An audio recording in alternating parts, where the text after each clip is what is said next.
Olá, bem-vindos a mais uma conversa aqui. Hoje a gente vai focar, num momento muito significativo do livro de Gênesis, capítulo 48. Para situar, estamos no Egito, Jacó, que a gente conhece também como Israel, né? Já está bem no fim da vida. E aí o filho dele, José, que virou, uma peça-chave no governo egípcio, vai visitá-lo.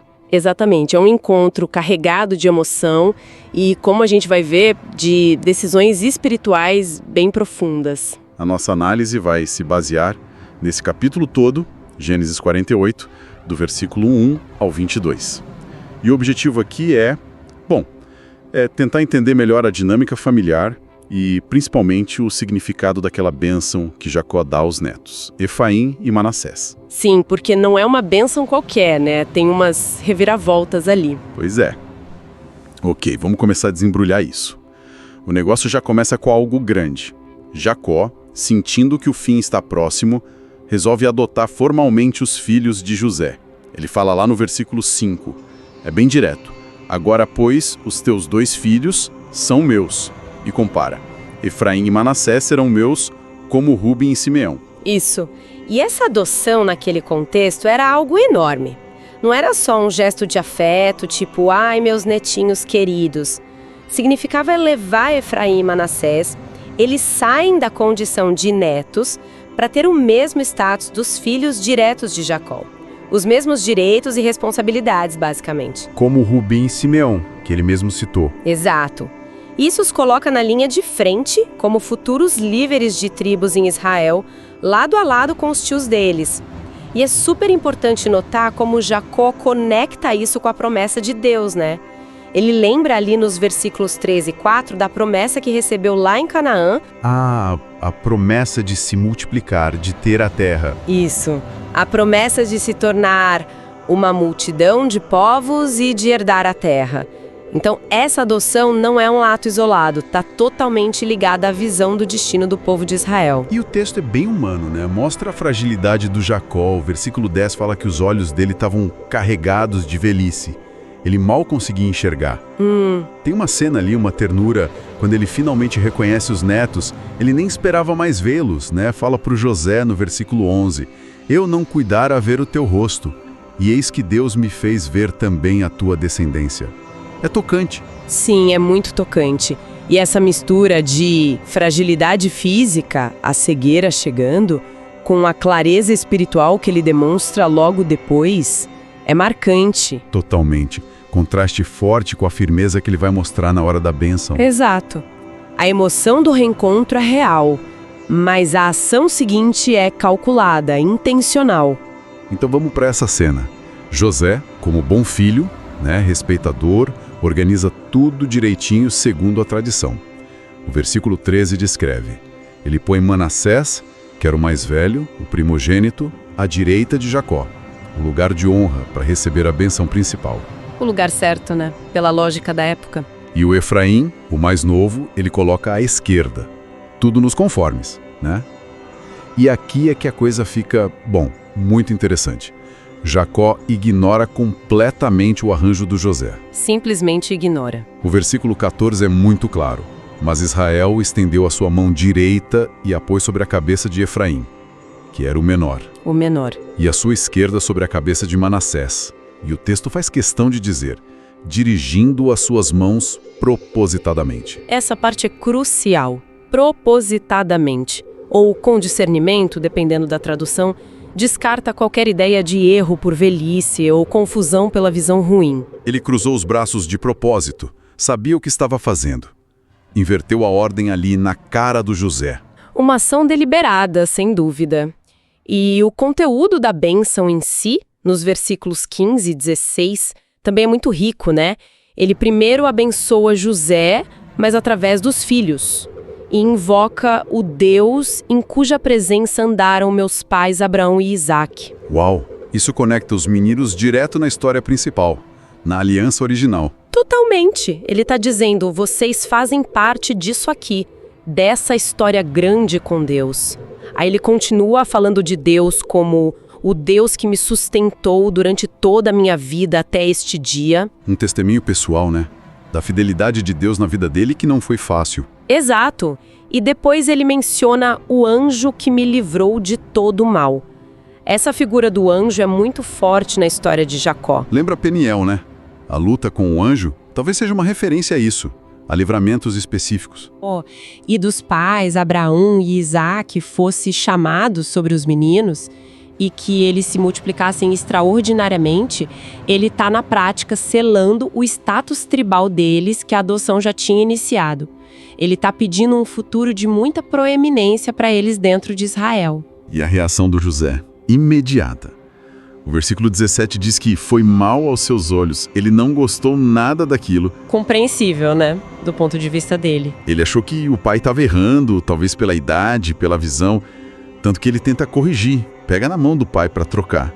E ainda fala no versículo 18, não assim, meu pai, porque este é o primogênito. Põe a tua mão direita sobre a sua cabeça. Ele está defendendo o direito do Manassés, né?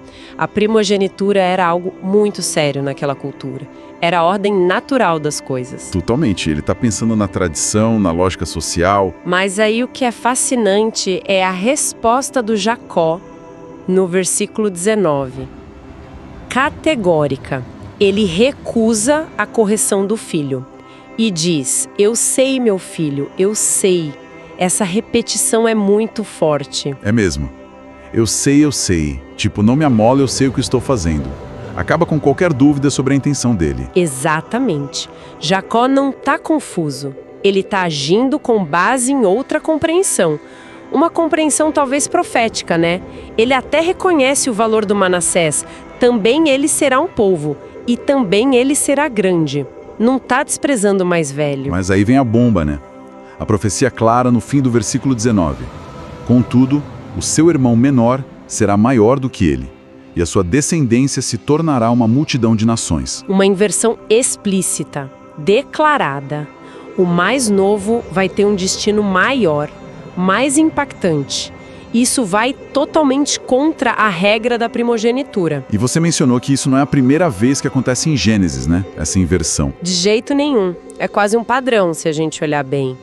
Pensa, Isaac foi escolhido no lugar de Ismael, que nasceu primeiro. Verdade. O próprio Jacó recebeu a bênção no lugar de Esaú, o primogênito. Mais pra frente, Judá assume uma liderança que, pela ordem, talvez não fosse dele. E o próprio José, né? Penúltimo filho, mas com uma proeminência incrível sobre os irmãos. Exatamente. Então, o que esse padrão recorrente sugere? Para mim, sugere fortemente que os planos de Deus, como a Bíblia os apresenta, não se prendem às convenções humanas. Como o direito de primogenitura, por exemplo. Isso. Parece que é uma ênfase na escolha soberana de Deus, na graça, que opera segundo os propósitos dele e muitas vezes de um jeito que surpreende ou subverte as nossas hierarquias, né? A bênção, o favor divino, não é só uma questão de ordem de nascimento. É conferido segundo um critério divino que a gente nem sempre entende. No caso do Efraim, então, Jacó parece ter visto algo ali. Um chamado, um potencial que ia além do status de primogênito do Manassés. É o que parece. Um discernimento especial sobre o futuro deles. E para não deixar dúvida, para cravar essa inversão, Jacó ainda estabelece a fórmula de bênção para as futuras gerações de Israel. No versículo 20, ele diz que em Israel se abençoaria assim: Deus te faça como a Efraim e como a Manassés. Ele põe Efraim na frente de Manassés de propósito na fórmula da bênção. Exato.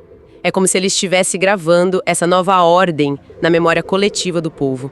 A ordem das palavras confirma a profecia. É um selo final nessa inversão. Incrível. E para fechar o encontro, Jacó ainda tem umas palavras finais para José, nos versículos 21 e 22. Primeiro, uma mensagem de fé, né? Mesmo morrendo... Sim, ele diz: eis que eu morro, mas Deus será convosco e vos fará tornar a terra de vossos pais. Ele está reafirmando a grande promessa do retorno a Canaã, passando essa certeza adiante. E depois vem o presente especial para o José.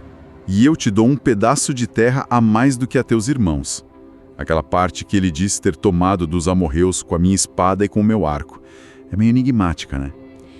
É um pouco historicamente falando, mas o ponto principal ali é o gesto de favor especial a José. Essa porção extra, a palavra hebraica ali é shekem, que pode significar ombro ou pedaço de terra. Talvez uma área de destaque, é um reconhecimento da importância única de José. Talvez pela fidelidade dele por ter salvo a família. Provavelmente é um reconhecimento, um carinho especial, mesmo que a liderança futura viesse por Judá e a bênção principal aqui tenha ido por Efraim, mostra a posição única de José na família. Certo. Então, tentando juntar tudo, o que essa passagem toda nos diz? Recapitulando, Jacó adota os netos, elevando o status deles. Isso. Ele inverte a bênção da primogenitura de forma consciente, deliberada, colocando a mão direita no mais novo, Efraim. Ponto central. Profetiza que Efraim será maior que Manassés. E tudo isso ele faz lembrando e se apoiando nas promessas antigas de Deus para a família dele. Olhando de uma perspectiva mais ampla, essa história é um resumo de temas muito importantes na Bíblia. Primeiro, essa questão da soberania de Deus, que age de formas que vão além ou até contra as normas da cultura. A primogenitura é o exemplo claro aqui. A escolha divina tem sua própria lógica. Segundo, a gente vê o poder e a complexidade do legado familiar. O que Jacó faz e diz ali no leito de morte não é só um assunto pessoal. Aquilo molda ativamente a futura estrutura das tribos de Israel. Efraim e Manassés se tornam, de fato, duas tribos importantíssimas. Isso mostra o peso que a tradição bíblica dá a essas bênçãos, a essas palavras ditas em momentos cruciais. E essa inversão, essa escolha que desafia a lógica, me chama a atenção o contraste entre José e Jacó naquele momento. José, o filho super capaz, o administrador pragmático que salvou todo mundo com planejamento, ele não entende o que o pai está fazendo. Acha que é um erro. Sim. Já Jacó, velho, quase cego, age com uma certeza que parece vir de um lugar diferente, né? Uma convicção profunda. Exatamente. E isso levanta uma questão importante sobre como as expectativas, as do José, as da cultura, talvez até as nossas próprias, às vezes, são confrontadas por ações que vêm de uma percepção mais profunda. Uma convicção que não é lógica ou visível para todo mundo na hora. Uma visão espiritual, talvez?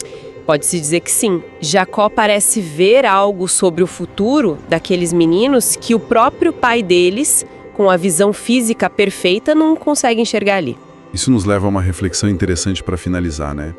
A história parece sugerir que, às vezes, para construir legados importantes, para cumprir propósitos maiores, é preciso agir com base numa clareza que desafia o óbvio, o esperado. Exato. Jacó, mesmo frágil, age com base nessa clareza, nessa fé ou intuição sobre o que Deus planejava. E essa clareza leva a uma ação concreta, cruzar as mãos. Não é só um pensamento, é um ato que muda o futuro. Sim. A passagem parece mostrar que, embora a tradição e a ordem tenham seu valor, existem momentos em que uma percepção mais funda, chame de fé, de discernimento, de entendimento do caráter de Deus, precisa prevalecer. O legado aqui não foi só passado adiante pelas regras normais, foi ativamente direcionado por uma escolha que parecia errada na hora, mas que estava alinhada com um propósito maior que não era óbvio para todos. É um lembrete forte de que ver as coisas importantes nem sempre depende só dos olhos, né? Que tipo de visão mais profunda pode ou deve guiar nossas decisões cruciais, especialmente quando elas parecem ir contra a lógica ou a tradição? Fica aí a pergunta.